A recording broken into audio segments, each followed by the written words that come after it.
never used a microphone before. Well, don't wait till you're ready. Well, you won't go. I'm still not ready. Oh, goodness. That's lots of people out there.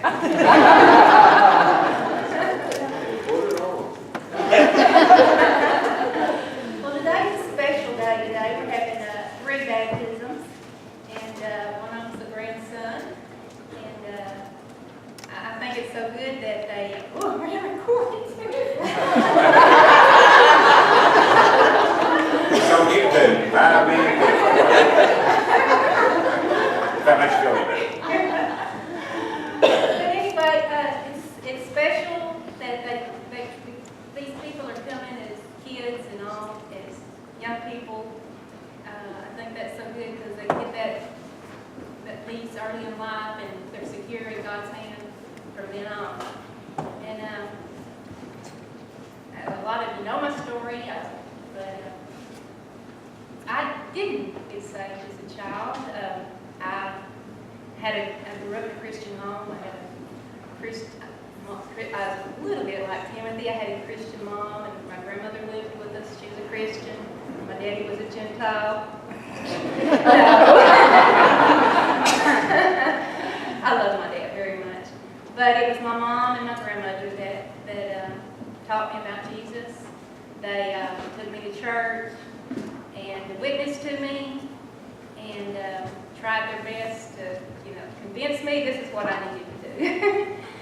But I didn't do that. I don't know if I was scared to death. That's probably part of it. But then I just didn't really understand about the trust part, I guess. And I went on with my life, did what Linda wanted to do, made stupid decisions. And then when I guess I was 19 years old when I come home. And I had hurt, I broke their heart, my parents' heart. And I wasn't a good example to my brothers and sisters.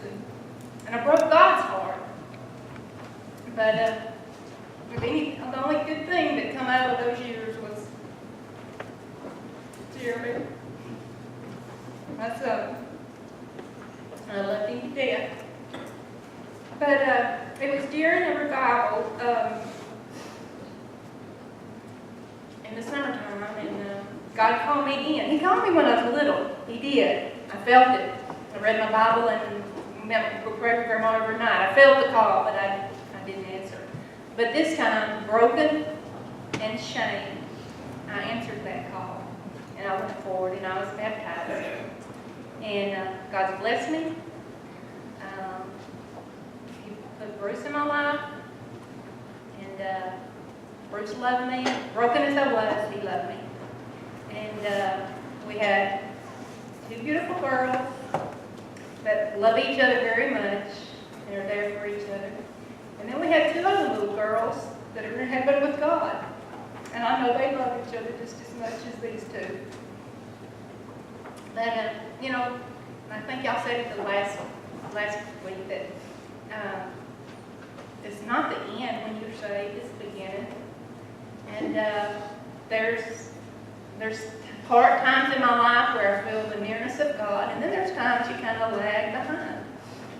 About 4 years ago, Bruce and I was on the way to a meeting at Mount Magazine, went up to Highway 71, and there was a little man sitting on the side of the road, and he's selling knives, and we stopped, bought a knife.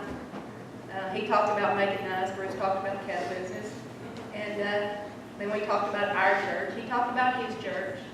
And then he said, before we got ready to go, he said, "Can we pray with y'all?" So he did. And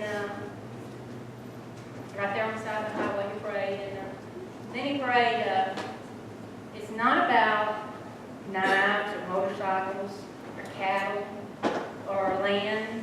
It's not even about us. It's about Jesus. And those words stuck in my head. We went on up to Mount Magazine, and they kept sticking in my head. And it convicted me. There was sin in my life that I had not, I kind of turned my head to. You do it one time and you're convicted of it. But if you do it several times, it becomes a habit, and it's not as bad anymore. So he convicted me of some things, and one of them was selfishness. You know, I always thought I'm the most unselfish person in the world, but he showed me some things that about myself I didn't really realize was there. So it's an ongoing thing. Even our Sunday school lesson this morning about Paul writing to Timothy, he talked about how just the kids' lesson was, you know, they grow up. We're to grow in what we know about Jesus, and you have to grow and have the desire to know more and more. But Amen.